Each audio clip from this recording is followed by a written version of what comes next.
Hello, and welcome back to the Healthful Pursuit Podcast, your go-to resource for real talk on metabolism, holistic wellness. And today we're going to be talking about the ketogenic diet.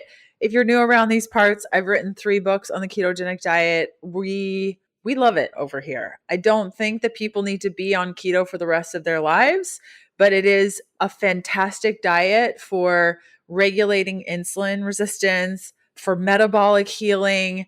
And I wanted to get into this topic to really outline what to do when keto isn't working the way that it used to. So if you're struggling with energy, fat loss, carb intolerance, this episode and conversation is right up your alley. We're going to be discussing how to spot insulin resistance early, the signs you're carb intolerant and what to do about it, how movement helps you tolerate more carbohydrates, the role of vegetable oils in metabolic dysfunction, why healing your metabolism takes time, and what it actually looks like when it's healed, and how to function with a healed metabolism, how to stop yourself from going down the same road again in the future, and how to strategically bring carbs back without weight gain or inflammation. Now, I recently did some blood work for myself, and if you've been following me on Instagram at Leanne Vogel, you see that in preparation for my Patagonia prep, I was eating 400 to 500 grams of carbohydrates a day, and I was concerned about how my body was going to do this. Now, I was working out a lot. I was walking a ton. I had a lot of cardio. And so I needed those carbohydrates in order to regulate myself and just the path that I wanted to take with my macros. And I just got my blood work back yesterday. My insulin is a beautiful 4.2. So I'm thankful for the work that I've done for my metabolism as somebody who used to had an elevation in insulin many, many years ago. I think the highest I marked it was like 22, 23 when I got into the ketogenic diet and started using timed carbohydrates and metabolic function to regain metabolic health. So today's episode is going to go all through it. Can't wait for you to listen in. Let's jump right to it. Hey, my name is Leanne, and I'm fascinated with helping women navigate how to eat, move, and care for their bodies. This has taken me on a journey from vegan, keto, high protein to everything in between. I'm a small town holistic nutritionist turned 3-time international bestselling author turned functional medicine practitioner, offering telemedicine services around the globe to women looking to better their health and stop second-guessing themselves. I'm here to teach you how to wade through the wellness noise to get to the good stuff that'll help you achieve your goals. Whether you're seeking relief from chronic ailments, striving for peak performance, or simply eager to live a more vibrant life, this podcast is your go-to resource for actionable advice and inspiration. Together, we'll uncover the interconnectedness of nutrition, movement, sleep, stress management, and mindset, empowering you to make informed choices that support your unique health journey. Think of it as quality time with your bestie mixed with a little med school so you're empowered at your next doctor visit. Get ready to be challenged and encouraged while you learn about your body and how to care for it healthfully. Join me as we embrace vitality, reclaim our innate potential, and discover what it truly means to pursue healthfulness.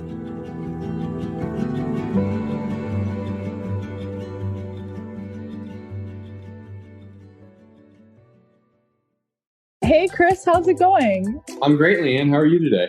I'm so good. Thank you so much for coming on the show. Of course. I'm super excited to be on here. This is honestly, like, no joke, one of my favorite podcasts to listen to. And so, like, to actually get to finally come on and chat is pretty exciting for me. Wow. You're blowing my mind right now because you're just so great. It's amazing that you feel like my show is one of the best shows. Well, I would have to say, is this the longest running keto podcast?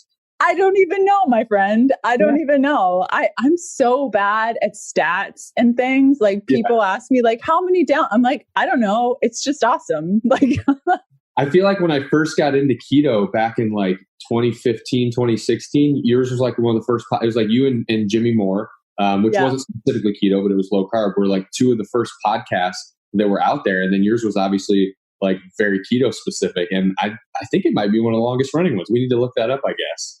Well, you heard it here first, not from my mouth. That's too great. I love it. And you came on the show a while back, but I didn't interview you. So this is like the first time we're actually like being able to have a conversation. Oh yeah, we did that little Q&A episode with Dr. Gustin, right? Yeah. Oh, listeners really loved that one. I'll have to include it in the show notes. It was so good. And I really loved, just giving the show to guests, but I also really love having conversations with actual people. Right. You get a little bit of both, get the good conversation too. Exactly. So today we're going to be talking about carb tolerance, which, back in 2014, when I started the ketogenic diet, I learned very quickly that women specifically, especially my body, I could not eat low carb forever and ever and ever. It just wasn't possible. I dealt with a lot of issues, a lot to do with my hormones. And so I wanted to have you on to kind of chat about what your experience has been with carb tolerance. And so I'd love for us to just define, when we say carb tolerance, what are we saying and kind of what are we talking about today? Yeah, absolutely. So carb tolerance is, like, the way I like to look at it is that your body's ability to actually use carbohydrates. So, we know that carbohydrates are an energy source. We know that, a healthy body should be able to take in those carbohydrates and use them to produce energy, use that energy to carry out the various functions of the body.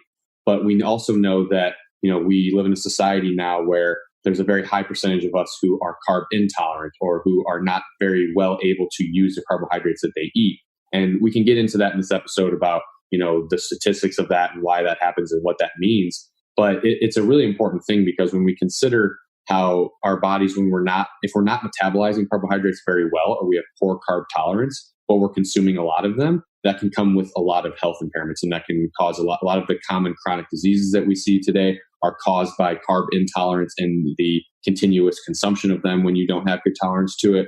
So, in the simplest terms, carb tolerance is just your body's ability to actually use the carbs that it's eating. And we're really talking about metabolic health here, right? Yeah, absolutely. And really, this carb tolerance can kind of go hand in hand. It's essentially the same thing as insulin sensitivity or insulin resistance that you hear people talk about so much. It's just kind of the simplified. When you say insulin sensitivity, people are like, what is this guy talking about? But when you say carb tolerance, people can kind of resonate with that a little bit better. So, essentially what it is this is metabolic health. It's our metabolism. It's, all of us have a different metabolism that, depending on our lifestyle and our diet and how long we've been consuming the diet that we're eating now, it affects our metabolism and how we metabolize different nutrients. So, to get into why it's obviously important is because insulin resistance, which would be the same thing as carb intolerance or an inability to use carbs, is a precursor to diabetes, which we know is a huge problem. We know that it's like a third of our population in the US is pre-diabetic. Something like 50% or the projections are for over 50% will be diabetic by, I don't know if it was 2030 or something like that is what they're saying. So it's obviously a huge problem when we look at diabetes, but not even just diabetes. Most of the chronic health conditions that we see today, things like even Alzheimer's and neurodegenerative diseases, obesity, cancer, metabolic syndrome, all of those things are caused by carb intolerance or insulin resistance.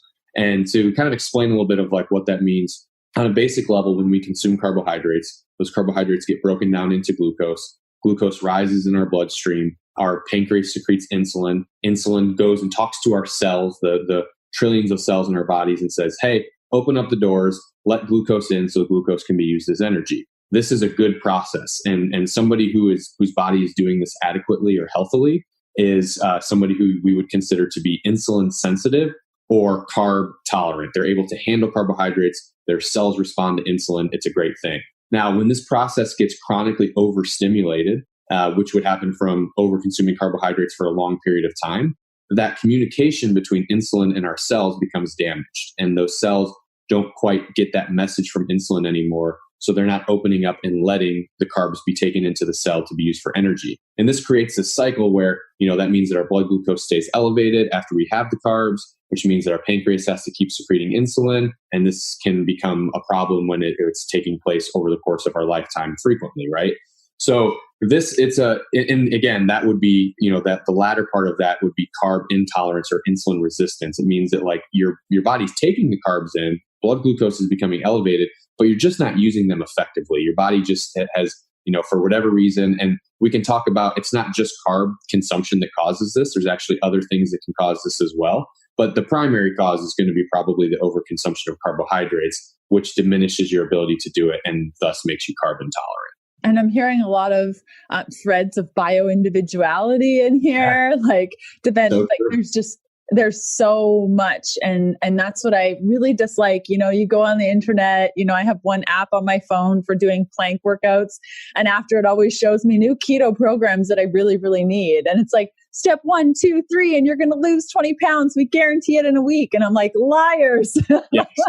So true. Yeah. And it looks like, it's one of those things where if you look at our population and you consider what percentage of our population is insulin resistant pre-diabetic, like a standard keto approach is going to probably check most of the boxes that those people need at first. So that's why you see like the standard general recommendation for keto, which is essentially, we're removing the carbohydrates, which in the case of people who are carb intolerant are causing most of their problems. Simply doing that alone is a great way to get people kickstarted and going in the right direction, right? But as you start to that we're talking about, you're on the standard American diet, anything else is going to be better. And especially keto, which is already a pretty great diet, is going to produce a lot of improvements. But we know that as you continue to follow it, the bio-individuality that you're talking about starts to come out a little bit more. And we have to look at it a little bit more. We have to make adjustments to our diet, adjustments to, even not just nutrition, other lifestyle components, because it does become different. And, you talk about like the gender differences as well. That's also something that we see. It's like we can't make the same recommendations for male and female, and we can't make the same recommendations for different goals, right? It's all dependent on so many things. So, I think that general cookie cutter approach, probably not bad for the person coming from the standard American diet, but for anybody who's trying to take it that like little extra level, or, trying to really dial it in and get specific with their nutrition, it takes a little bit more than those cookie cutter approaches. Yes. If you're someone who sweats a lot, eats low carb, or just needs better hydration, Element is my favorite electrolyte. It's salty, science-backed, and actually works. Now, I know some people have raised concerns about the ingredients in certain flavored packs, and that's why I always recommend sticking with their unflavored stick packs or their new sparkling electrolyte drinks. Both are super clean with no sugar, no coloring, and no maltodextrin. They've got the right amount of sodium, potassium, and magnesium without any of the junk. Head to drinklmnt.com/KDP to get a free sample pack with any order. And it's backed by a no questions asked refund policy, so there's zero risk in giving it a try. That's drinklmnt.com/KDP. And what I'm hearing from you also is insulin, like oftentimes, they'll start the ketogenic protocol and then we'll get impatient because it's not working, but there's that silent little guy in the background called insulin. And when insulin is out partying in your body, ... is weight loss happening? Are we burning fat? Right. No. So, yeah. So I think a lot of people don't think about the power of insulin and understanding, it took you, let's say 40 years to get to this place. And now you're on your ketogenic diet, you're eating really well, you're feeling better, but there's quite a little bit of damage in the background, and nothing you can't fix. I really truly believe that a whole food based approach is going to heal your body over time. But I think a lot of people get that impatience, like you said, with that bio individuality as it starts sliding in. There are issues that pop up. Right. Yeah. And you make a really good point too, talking about like is your body burning fat when insulin's elevated? And that's kind of the whole thing, right? So when we look at it, all kind of starts to make sense when you piece the puzzles together that, okay, we have a great amount of our population is insulin resistant. And what that means is that they have a lot of insulin in their body. It means that like when they consume carbs, where for somebody who's, carb tolerant, they may see an increase in insulin when they have carbs and then it goes back down. These people are having their insulin elevated all day. And like you said, when insulin is elevated, insulin directly blunts fat burning. So when insulin is up, you're not burning fat. So if people have elevated insulin levels all day, they're not burning fat, which makes sense why we have this obesity pandemic that we have in our country and really in our world. But when we start a ketogenic diet or we start a low carb diet or whatever, like you said, it does take time to bring that stuff down. There's damage that has occurred in your body. And really the point, and this is where I think a keto diet specifically, like getting really strict and staying super low carb, like lower than 30 grams, I feel like it's so restorative for people who are in these positions, because you're repairing your metabolism. You're completely removing the problem. One of the problems, the other problem is probably veggie oils, which we can talk about a little bit, but you're removing one of the big problems, and you can start to heal when you do that. But like you said, it takes time, right? And I think a lot of times keto dieters or people who go low carb, they get impatient because they see that rapid weight loss at the start, and they're like, hey, this is great. I lost 7 pounds the first week. I must be doing something right.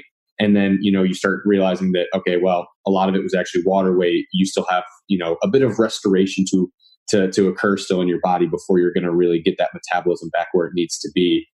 So I think that you're right. We're a country where we like quick fixes. We get marketed all the time that like a 30-day diet is going to solve all of our problems and help us lose all of our weight. And it's a lot more than that. And that's why I like the keto approach that talks more about, we're using this diet to restore your metabolism. This isn't supposed to be a quick fix. This is, let's get you back to baseline, because the baseline human should be able to consume carbohydrates. We should be able to have some in the right amounts. We should be able to use, our body should be able to take them in, use them, transition back and forth between different fuel sources like fat, ketones, and carbs. But the truth is that most of us can't because of what the standard American diet is. So we have to take, some people think of keto as an extreme diet. I don't think that it's an extreme diet, but it's definitely more on the extreme end than somebody who's like not counting macros and just eating whole food, right? And I think that like that extremeness of being like very granular and checking, every box and making sure that your carbs are below 30, that's going to be really important for those people who are in that state of like, hyperinsulinemia and that insulin level always being elevated for them. Beautifully said. And how do we know that our insulin is high? Like, I know somebody's asking like, but like I do all right. And, I check my glucose once in a while. I think I'm all right. Like, how do we know that it's high or that there's an issue? Yeah. So, I think that there's a couple different ways for people who are maybe not as big into, testing and biohacking and gathering data and stuff like that. You can really do it a little bit based off of feel. So, if you consume carbohydrates and you feel groggy, tired, and bloated after you have them, it's probably a sign that there's some insulin resistance in your body because, and of course the carb type matters. So obviously, regardless of your metabolic health, if you eat a donut, you're probably not going to feel great afterwards. But if you're eating like a sweet potato or, certain fruits and things like that, if that's putting you into like a carb coma or making you have like a lot of digestive issues, then you probably have some insulin resistance going on. So I think that some people can do this just based off of feel. And then for the people who want to go a little bit more in depth, there's a lot of testing that you can do. So personal testing, like you said, testing blood glucose, that's not going to give you a direct look at your insulin levels, but it is going to give you a good idea. If you have elevated fasting blood glucose in the morning, that's probably a sign that you also have some hyperinsulinemia or high insulin levels as well. And, when it comes to checking blood sugar, you can obviously do that with different like finger prick devices. I'm actually wearing one of the Levels CGM devices. So I can scan like on my phone and get my reading in real time, which is really cool for looking at like responses to certain foods. Does my body respond well to this carb source? Does it not? Is my diet dialed in? Is it not? So, you can definitely get into what I call like biohacking and just like the more technology data collection side of this. And then you can also go to your doctor, right? So you can get actual insulin blood tests done. You can get like your HbA1c done. You don't have to go to a doctor for that. You can also just go to like anywhere where you can get blood work done and look specifically for those tests. So I think that all of those are good. And really the answer, I think, for somebody is probably a combination of those things. I think that we should all keep pulse of how we feel. We should always be looking at like, how do our brains feel? How does our energy levels feel? How is our sleep, our recovery from exercise, everything in response to the foods we're eating. So I think that we should do that. I think that like the data tracking like this that I'm using, doing that every once in a while and checking in, like I'm doing it for the next 4 weeks, it's something that I do, maybe once or twice a year just to make sure that everything's dialed in. I also like to run some different experiments on myself during this time when I have it. So check in with that. And then similar to the blood work too, get that done every once in a while as just a way to check in and get a pulse on what's going on. So I think really a combination is the best, but it doesn't have to be as complicated as what everybody says. You really can go off of feel and listen to your body and get a lot of information that way. I love that you provided a bunch of different ways because some people I love Levels. I'm going to apply my next one in January and I can't wait. I did it, I believe in September, October. And wow, did I learn so much about my body in a 4-week period. Like, it's amazing how much you learn. What are some of like the big takeaways that you were like blown away with as you started playing with the levels CGM situation? Yeah, for sure. And this is where bioindividuality comes in the most, because I've seen crazy stuff with myself. The Perfect Keto team, we've had like all of us have worn these devices. We love them. So we've like compared to each other and we've seen some crazy things. But few things that I've noticed is that, different carb sources definitely impact me differently. So sweet potatoes don't bother my blood sugar very much. I don't get a big spike from them. I get a small spike from them, but it goes up and then it goes back down pretty quickly after I eat. So that was a good thing to figure out. It's like, I actually like sweet potatoes.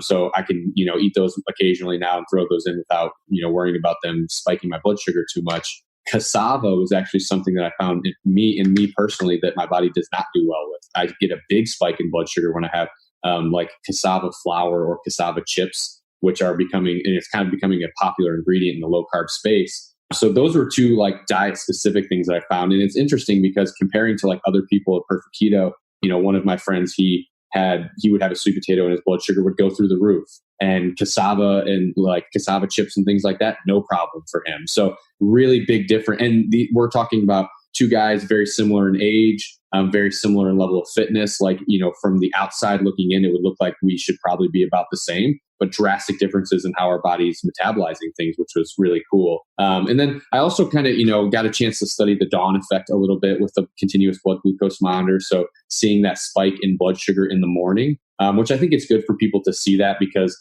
when you're just getting a snapshot and you're like testing your finger once in the morning, you may think that you're worse off than what you really are. But when you can test it right when you wake up and then test it a couple hours later and see that like, that's just that dawn effect that's causing that spike in blood sugar in the morning. It gives you a better understanding of where you're actually at with your metabolic health. And then caffeine was another thing that I found. Caffeine, really, coffee specifically, but that's really my only source of caffeine. That spikes my blood sugar quite a bit too. So I try to be mindful of that, which was good to see, because, when you're not seeing that stuff and you're like, oh, coffee, no problem, I can have it as much as I want. Now I'm like, well, I should probably pay attention to it a little bit. So what did you find? Did you find anything interesting? Oh my gosh. Well, sweet potatoes spike me hardcore. Really? Like, I did a test between a sweet potato, white potato. And this stuff doesn't happen in a vacuum. So I tried to test it a bunch of ways. White potato, fine, really? Totally fine. Beans, fine. Sweet potato, horrible. Cassava, also horrible. Really? That stuff is it spiked me so bad. Stress, even while working, I found when I had a deadline, my glucose started increasing. And I would just take a moment, step away from my desk and just breathe. And then it would start to go down. Right. I loved that part. Coffee also cannot do. And also I really loved it for sleep quality. So I had a lot of fun incorporating fasting or longer term fasts and seeing if I got up in the middle of the night, was it because my glucose was too low? Yes. So then I started having a bit of protein before bed, and I found my sleep was so much better at certain times of my cycle, specifically when my progesterone was high, my glucose started getting a little bit lower and I had a hard time sleeping. So just to kind of correlate all these little pieces, and again, in our conversation, I hear bioindividuality. It's so cool. Yeah, it was such a blessing to be able to have that experience, and I can't wait to do it again. Well, yeah, especially when you consider, just you telling your story about the potatoes there, that's completely counterintuitive to what we would assume with nutrition, right? We look at glycemic index as something that, doctors use to prescribe patients things, especially diabetic patients. And, it would be things like have a sweet potato and not a white potato. But if you're not testing and you don't know, then you could be completely messing up your health or ruining the progress that you're trying to see because you don't have that bioindividuality. And so I really think it's important to get a sense of that thing. Because like you said in your story, you now know these things, so you can make adjustments accordingly. The feeling of what it is to be stressed out. So you don't have to be wearing your levels device to know that when you're stressed out, your blood sugar's through the roof. You just know that, hey, when I'm feeling this way, I should probably take some time. Which the other cool thing about this is you can actually see how your strategies actually impact your health. You don't get to see that when you're just doing things, right? You might feel better, but the levels device, I can actually see that and when I'm exercising more frequently, my fasting blood sugar is actually lower. So there for me is my kind of like affirmation that, hey, you should probably be exercising regularly. Or, when you see that, hey, my blood sugar goes down when I take time to meditate or decompress or whatever, that's affirmation that you should do that type of thing. So I think it's a really good way to give people that little extra, if you wanted to be pushed a little bit more, or you wanted to have that, that thing to hold you a little bit more accountable, getting some data is a really great way to do that. Completely. Before, you mentioned increased glucose in the morning, perhaps being a sign of insulin resistance, but then there's the dawn effect. Are those two the same, different? Because we get a lot of questions about that. Yeah, so definitely different. And when I say fasted morning blood sugar, that is going to be different from the blood sugar that you test right when you wake up in the morning. So when you first wake up in the morning, we see an increase in our blood sugar, and this is what we call the dawn effect. And the reason why this occurs is it plays a role with our circadian rhythms or our wake-sleep cycles. So when we wake up in the morning, when our circadian rhythms are healthy, we have an increase in our cortisol levels in the morning, which the purpose of those is to suppress melatonin. So the opposite happens at night. When we go to bed at night, melatonin production increases, which suppresses cortisol, which allows us to go to sleep. In the morning, the opposite happens, where cortisol increases, melatonin goes down, you wake up. This is actually a good thing. This is cortisol working how it should. Cortisol gets that bad rap of being like the thing that causes disease. Chronic cortisol does, morning cortisol does not. But what happens is when we see this increase in cortisol, that's typically followed by an increase in blood sugar. Our liver is putting out more sugar in the morning, causing our blood sugar to rise. So people who test their blood sugar immediately upon waking are going to see an elevation. But that doesn't mean, like mine this morning, I think it was like 110 or 115 when I woke up. But 2 hours later, it was down to like 78 or something like that. So it was kind of back down to the normal range where I'm typically at. So I always recommend for people, when you're testing your morning blood sugar, try to do it about an hour and a half to 2 hours after you wake up, because that would be a really good way to make sure that your kind of cortisol levels have evened out a little bit, pending what your morning looks like. If your morning's super stressful all the time, like you're in traffic and things are crazy, then that might be different. But typically 2 hours after will be a good time for that to come down a little bit. But I also think that it's really important to not have caffeine before you do that test, to not eat before, and to not do exercise. Which for a lot of people, they're like, what the heck am I supposed to do in the morning then? Wait 2 hours, no coffee, what do I do? You don't have to do it every day. It's something you can do like once a week to check in and see, like one day a week, wake up in the morning, don't have coffee, don't work out, don't eat, test your blood sugar a couple hours after waking up, and then see where you're at. And then that's something you can track over time. Once a week, you can test that and you can check out that trend. Beautiful. And so we chatted a little bit about carb intolerance and excess carbohydrates causing this intolerance, but you mentioned veggie oils, and I'd love to just kind of dive in, because I find a lot of my clients, and just, when I'm on book tour or something, I'll just say like, what are you eating on a daily basis? And they're like, salad dressing, fried something, keto something. And I'm like, veggie oil. Oh, there's some vegetable oil there too. So can we chat about the role of vegetable oils and how they might be detrimental to our ketogenic diet? Yes, absolutely. So it's also one of the things that I ask the most. Like, I get a lot of people hit me up to troubleshoot their diet, see what's going on. I actually work with a lot of professional athletes too, like working with their nutritions, especially in the off season. And veggie oils is a big thing because of inflammation and recovery for the athlete. They need to make sure they keep that in check.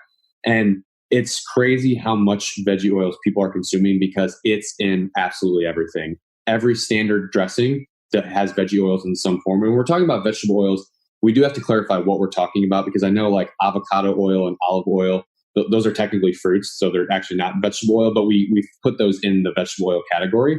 What we're talking about specifically here is things like canola oil or rapeseed oil. We're talking about safflower oil, soybean oil, corn oil, and then some forms of sunflower oil also fall into this category. But these things are found in everything. They are in salad dressings. When you go to most restaurants, they're cooking in it. Even the quote healthy restaurants are using vegetable oils because people think that they're healthy. Baked goods are loaded in vegetable oils. It's a very common thing, right? So that kind of shows you why it's important, because it's in everything. But the reason why we want to avoid it is because vegetable oils are really high in omega-6. Omega-6 are fats that we need to have in our body, but when we have too much of them, or when we have a bad omega-6 to omega-3 ratio, we have higher levels of inflammation. So too much omega-6 fats is a great way to drive up our inflammation. vegetable oils are loaded with omega-6 fats, but it's not just that they have a lot of omega-6 fats, it's the way that they're processed. So, when you think about like avocado oil or olive oil, those are actual, like avocados and olives are fatty. They actually have fat in them. So you can imagine extracting fat from an avocado because it's really high in fat. How much fat is in a soybean, right? Or how much fat is in like corn? It's like nothing, right? So you have to, it takes a lot. So like a cup of corn oil, I forget, it's like a ridiculous number of ears of corn that it takes. Do you know that number? You're nodding your head. I don't. I'm like thinking it's something like 700, something ridiculous. Yeah, it's ridiculous. And you're like, well, a human would never be able to consume that much corn or that much soy or anything like that. But we consume it so easily in our diets because of the way that these things are incorporated in them. So these foods, these different vegetable oils, they're high in omega-6, but to get them, because they're coming from sources that aren't rich in fat, they have to go through these super high heat extraction methods that, basically pull the fat out of these sources, and it damages these omega-6s. So not only are these omega-6s, but they're damaged omega-6s, which are more toxic to our body. And, Dr. Gusson, he has like my favorite phrase about it. He always talks about how they're like little firecrackers in our cells. Like when we have vegetable oils, they wreak havoc on not only our metabolic health, but also our digestive health. So they can increase inflammation in the gut. They can just completely destroy our gut microbiome as well as just our digestive function. But then on the cellular level, they're also destroying our metabolism, and they can impair our ability to metabolize nutrients and especially carbs. So we see that like people who have insulin sensitive or insulin resistance or carb intolerance, any of those things, they're typically, it's coming from that overconsumption of carbs, but likely coupled with that overconsumption of vegetable oils that's also further contributing to the damage that they're seeing at the metabolic level. So it's really one of the most important things for people to cut out. A couple of years ago, if you would have asked me, I would have said that sugar, number one thing people should cut out. Yes, sugar is bad, but I think that vegetable oil is like public enemy number one. It's a thing that we should get away from as fast as we can, if not from health perspective, from an environmental perspective. These seed oils, when they're coming from industrial agricultural practices that are not great for our environment. That's very damaging to our environment. So if you don't want to do it for your health, cutting it out for the sake of the environment would be greatly appreciated. I think our earth would appreciate that. But yeah, so they're this thing that they're in everything. They wreak havoc.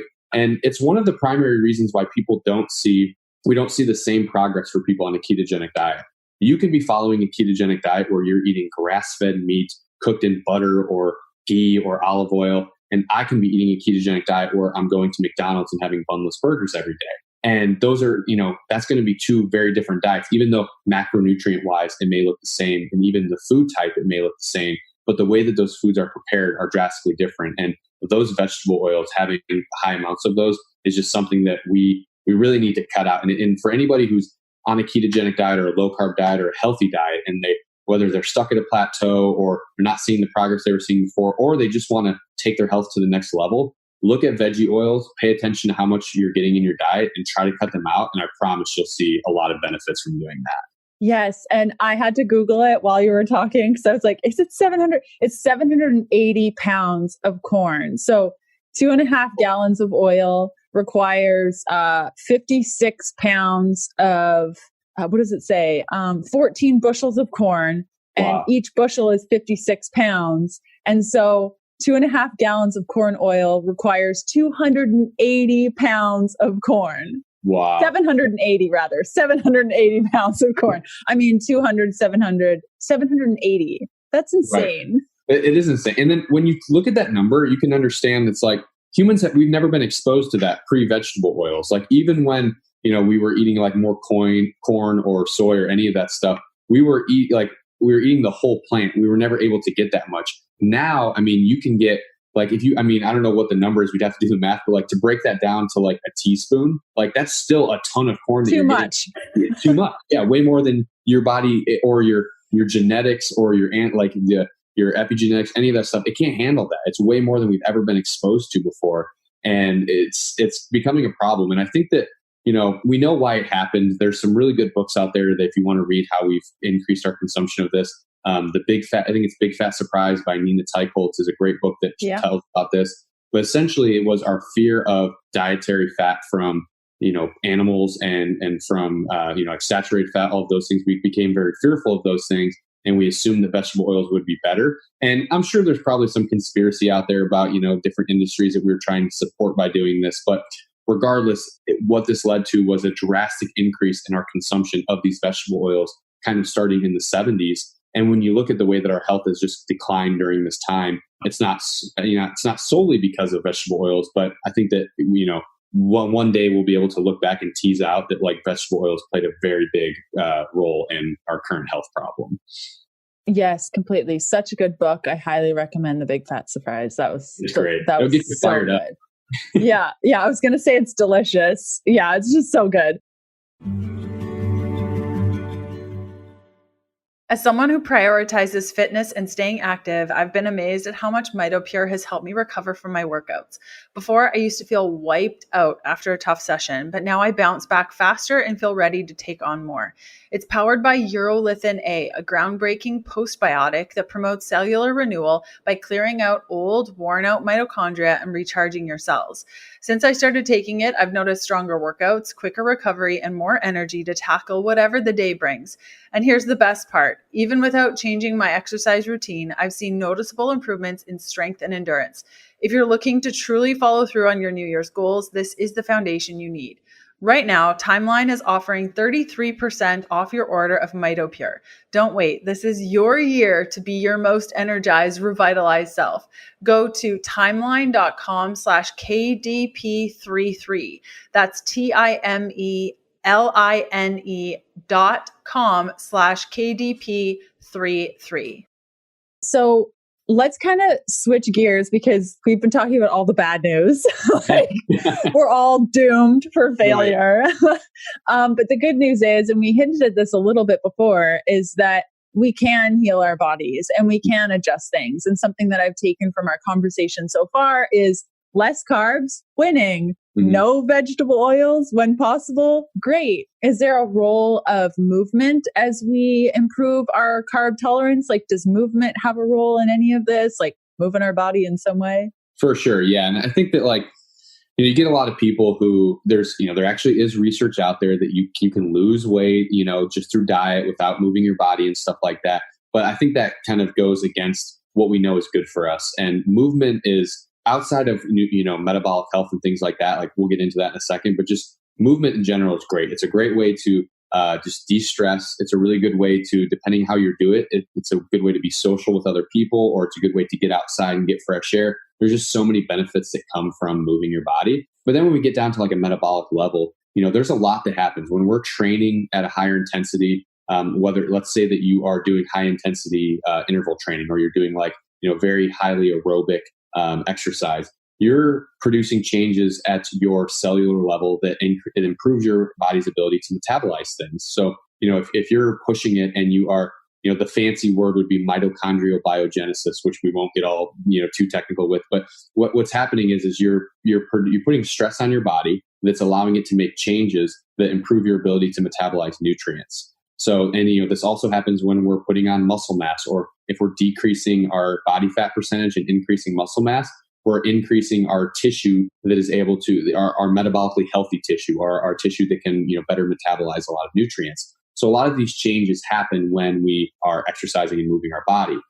I do think that a lot of the things that the ancient Romans believed was that if you had your diet dialed in, the need to exercise your body was kind of something that they believed. But the reason why they believed that was because so they could dedicate their time to other things like studying philosophy, or, it's not a good idea to use that as an excuse to watch Netflix instead of going outside, right? Like you should, put it to good use. But, it is true. Like I found in myself since when I was in college, I played sports. And so I was very healthy. I never really had to, I had a big metabolism, but I also had a lot of energy expenditure. So it was very easy for me to keep weight off. When I stopped playing basketball and before I got into, keto, that changed. And I found that I had to be hitting it in the gym a lot to keep my, body composition where I wanted it to be, to keep my health markers where I wanted it to be. And then when I found keto, and then over the course of 5 years of just kind of dialing it in and like we talked about the individuality, finding what works best for me, I have found that my body does actually require I used to go into the gym and be in there for an hour. and it would be like 6 days a week in the gym for an hour, hour and a half. And, now I'm finding that like, I actually require a lot less than that. And the exercise has become more enjoyable because it's like, I'm no longer in here like pounding myself to like burn calories. I'm more of in here like celebrating my body's ability to move and feel good, and knowing that that's going to help, contribute to the health improvements that I'm searching for with my diet. So I think diet and exercise should always go hand in hand. I think that in most cases, nutrition is the biggest lever that people can pull to improve their health.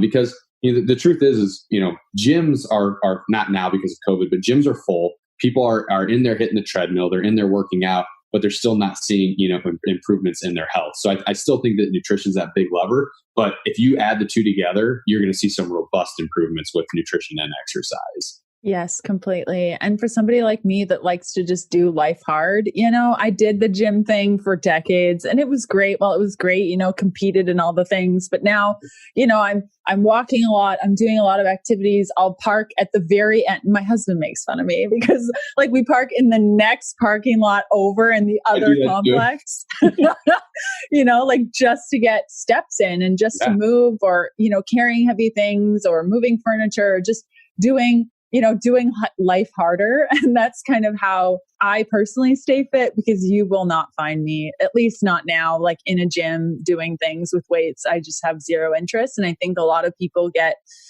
really overwhelmed with the whole program thing. And so I just wanted to share that for women that are like, you will not see me at a CrossFit place. Yeah. And just move. I think that like when it comes to exercise, because, the other question that you get in this, when you're talking about this thing is like, okay, what's the best type of exercise? And, or, if I want to lose the most fat, what's the best type of exercise I can do? The best type of exercise you can do is the one that you enjoy doing, is what I tell everybody. So it's like, it's not about, doing high intensity interval training for 10 rounds or, to get in the gym and train for muscle growth or, lift weight. Like, do what you like doing. If what you like doing is gardening and you're outside, like, moving your body and picking up bags of dirt and moving things around, do that, or if it's going for walks, do that, if it's riding a bike, whatever.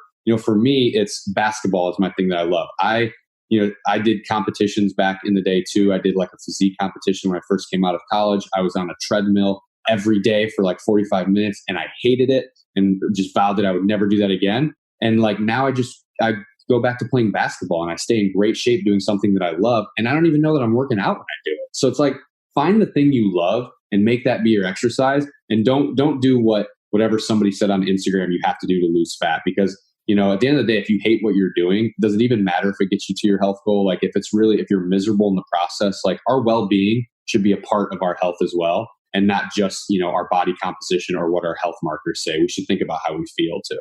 Yes, I'm so glad that you mentioned that. And so what do we want to see? Like we chatted about how broken our bodies can become when it comes to our carb intolerance. But as we become more and more carb tolerant, like you and I said, oh yeah, man, I can slam a sweet potato or eat a white potato. And people are like, wait, what? How? Yeah. So can we chat a little bit about what that process is like and how to know that you're ready to start eating these sorts of things? Yeah, for sure. So anybody who's coming to keto, like because for a specific reason. So if you're coming to a ketogenic diet because you have a lot of weight to lose, or whether because a doctor told you, or you've decided to do it, or somebody who is, pre-diabetic, been diagnosed with that type of thing, then this conversation is probably not for you yet. I think for those people, you really need to focus on getting to the point of being carb tolerant, which is going to happen through more strict low carb approaches like a ketogenic diet, and sustaining that for a period of time. You're going to see metabolic repair that's going to kind of help get you back to that. Now, when you know that you're able to do that, to do that, you're really going to probably have to do some testing, right? So I think that you're going to have to get to a point where you say, hey, I think that my metabolism has been restored enough that I can handle having carbohydrates back in my diet, which, that decision should be made factoring a lot of things in, right? Like we should also factor in our relationship with food. Like if you had previously a poor relationship with carbohydrates and that you start having them again is going to mean that you're going to fall off the wagon and start binge eating again, then it doesn't matter what your carb tolerance level is. You should avoid the carbs. So there's definitely a know thyself when you're going through this. But besides that, I'd say, once you've gotten closer to your goal weight, once you feel like you've kind of restored some of your metabolic health, you can start working some carbohydrates back into your diet. and then testing your blood sugar along the way. So in terms of what would we be looking for? We would be looking for your blood sugar to return back to baseline quickly after having the carbs. So, it's important for people to know that like when we're having carbs and we're talking about that, like we are still being temporarily kicked out of ketosis in most cases. And that's okay for where we're probably at in our journey, right? Like we maybe aren't focused, and I don't want to speak for you, but for me at least, I'm not focusing on maintaining ketosis 100% of the time. I'm maintaining like cycling in and out of ketosis and being very easily able to I want to be able to wake up in the morning and fast and get into ketosis if I need to. Like I want to maintain that ability. So, it's okay that you're being kicked out of ketosis when you fall into this category of like you're testing for carb tolerance now. So know that you're going to get kicked out, right? You're going to eat carbs, you're going to see an increase in your blood sugar. But what we care about is how quickly that gets back down to baseline. So, typically what I like to recommend is within like 90 minutes to 2 hours after you consume carbs, hopefully we're back down closer to baseline. So for people who are wanting to test, what you would do is you would test your blood sugar prior to eating, and then eat the carb food that you're going to have, and then test every 30, 45 minutes afterwards until you're back down to baseline. If it's taking you over 2 hours to get your blood sugar back down to baseline, you're probably not there yet, or the carb source that you've chosen is not the right one. So that's part of the role, like we talked about. If I'm not going to have a cassava if it's going to cause my blood sugar to go to 160, like that's too high. But like a sweet potato, it might increase my blood sugar to like 120, but I'm going back down to like 85 within like 60 minutes. So I'm good with that because, that's just, we fear blood sugar, right? Like we have this thought that like we should never see an increase in it. Blood sugar is fine. Having an increase in it and then, having insulin actually put that into our cells, like that means we're using it. So, that can be a great thing. So we shouldn't have to fear that. But what we do want to fear is that staying elevated for too long, because that's when it can become a little bit more toxic to our health and cause, the insulin resistance and things we talked about this episode. So testing is really going to be like the primary way to do it. But like I said, I think that we really have to know where we're at in our journey. And if you're listening to this podcast or you're just getting ready to dive into keto, I don't think this conversation is for you yet. I think that like you're in a position where we need to get you carb tolerant, which is going to happen through, those more strict carbohydrate restriction methods. Yes, I'm glad you prefaced all of that with a warning because it's so true. I've been doing keto for almost 7 years. And so it's crazy it's just crazy to think it's been 7 years. But, our approach to keto after a year is going to be different than 4 years, which is going to be different than 10 years. And so I really wanted to ask you that because a lot of the listeners have been doing keto for quite some time. And it gets to that point where they're just terrified of carbohydrates. And they're, just like you said, their eyes are so focused on ketones. And though there is so many benefits to generating ketones, and for certain medical conditions, those ketones are required. But for us who are just doing it to help our metabolism, to balance ourselves out, I'm with you. I don't keep ketones are not king anymore. I always say that to my clients. Ketones are not king. It's nice to know. It's cool, when you're doing a deeper fast, when I'm at a certain point of my cycle and I'm fasting for maybe 48 plus hours, I'm going to be generating a lot of ketones. But yeah, I agree with you on that they're not king, at least not for me now. But they were at the beginning for sure. Yeah. And, I think that like ketones are incredible molecules. So they're these signaling molecules, which means that they cause so many changes in our body. And there's even research coming out about like the genetic changes that can happen when we have them circulating. But one of the things I think they're best for is like they do help restore our metabolism. So ketones themselves can act as repair molecules. So for people who have very damaged metabolism or damaged mitochondria is kind of more specifically what we're talking about, having elevated ketones more frequently is going to be more beneficial. And, it's not going to be a linear benefit, but like pretty darn near close to that. Like the more you have them available, I think when you're trying to restore your metabolism, the better.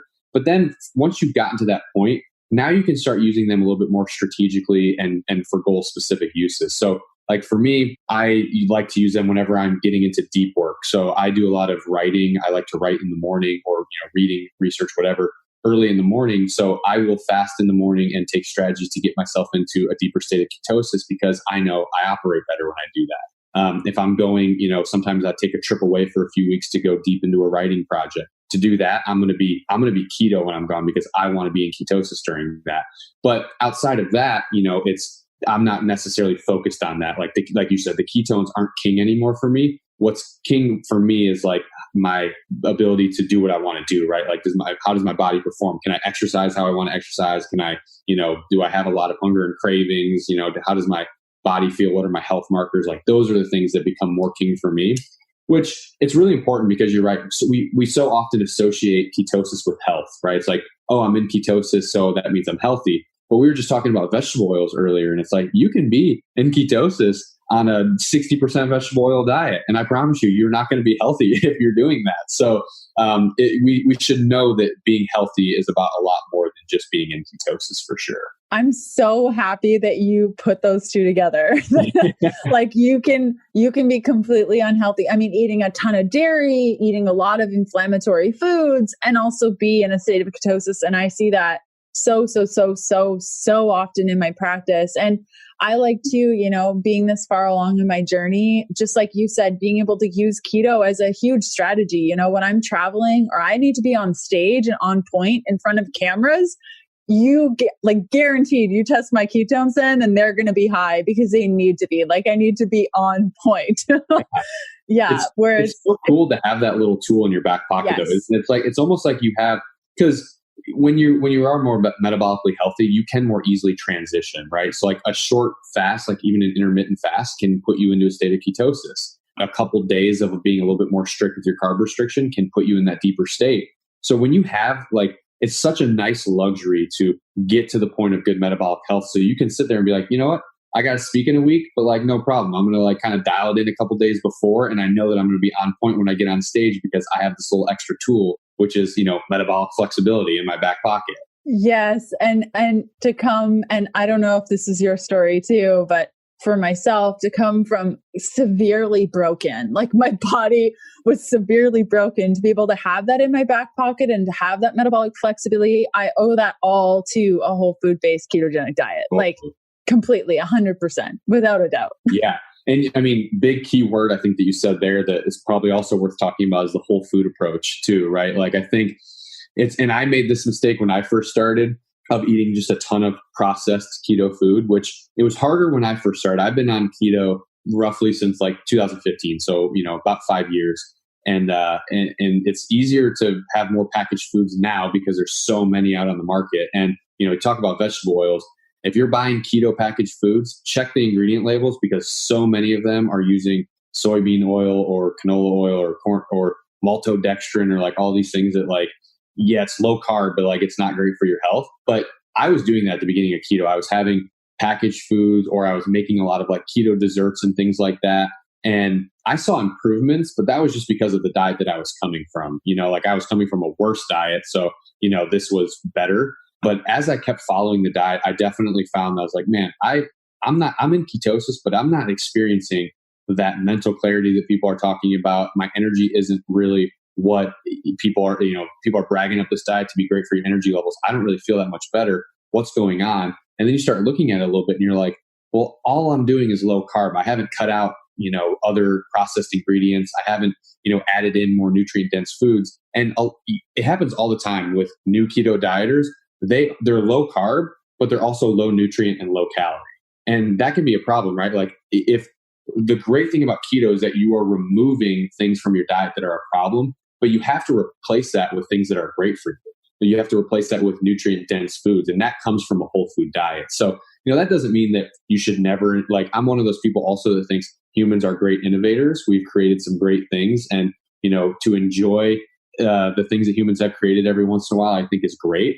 But we need to be honest with ourselves and realize that the best diet is going to be the one where the bulk of our calories are coming from whole, real foods that our body actually recognizes, that are minimally processed, things like that. And when you do that, you're going to really see a lot of changes in your health. So again, anybody out there listening who you are doing keto and you're stuck at a plateau, I get the plateau question I get all the time. It's every day somebody's like, I'm stuck at a plateau. What do I do? And it's usually either vegetable oils or eat more real food or a combination of the two.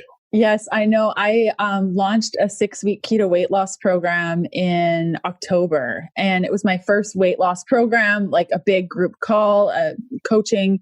And I was telling them to eat a whole bunch more. And we were cycling with their hormones and eating at different times and adding in flax and pumpkin and all these things. And people are like, I don't know, man, like you're telling us to eat a lot of food. I'm like, no, actually do it. Yeah. And it was unreal. Like average weight loss was 15 pounds in 6 weeks by eating so much more. And I was like, see, I told you. And it's so cool and empowering to see women who have been, like you said, restricting their food, restricting their macros, like just ultimate restriction, to be like, wait, I can eat all this and lose weight and feel good and have energy and like, it's just so awesome.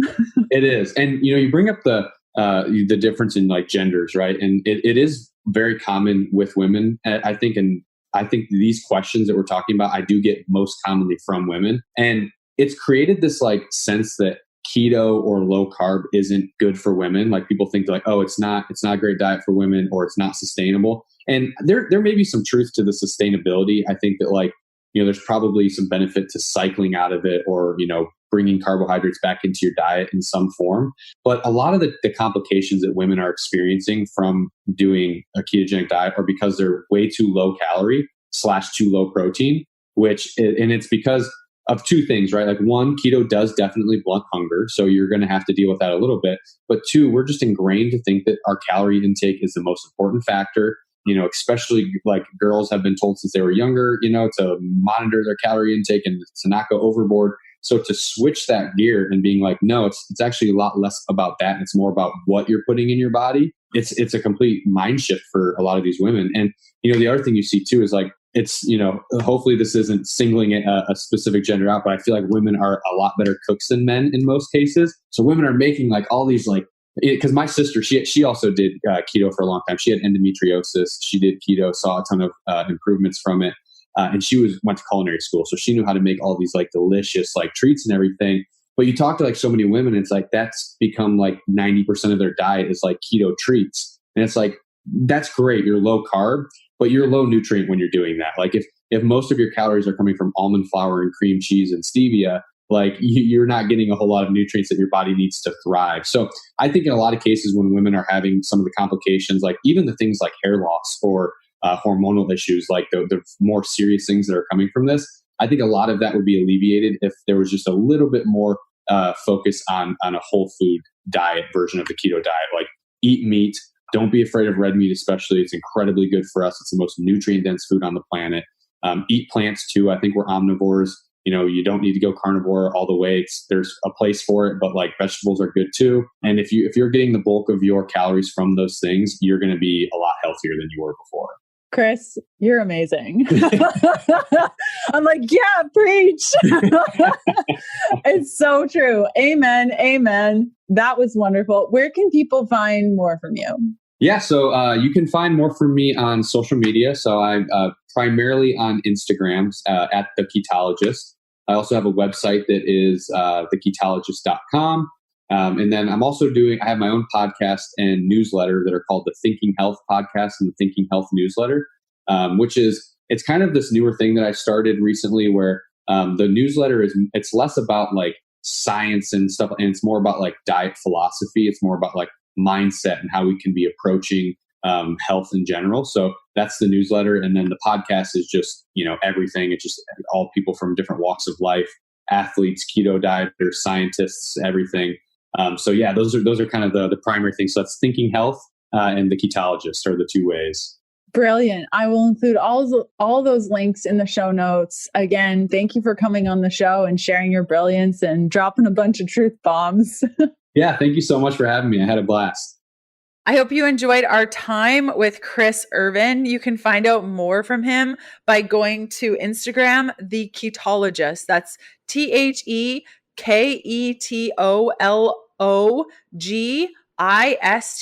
Okay, we'll see you back here next week for another episode of the podcast. Bye. Thanks for listening to the Healthful Pursuit Podcast. Join us next Tuesday for another episode of the show. If you're looking for free resources, there are a couple of places you can go. The first to my blog, healthfulpursuit.com, where you're going to find loads of recipes.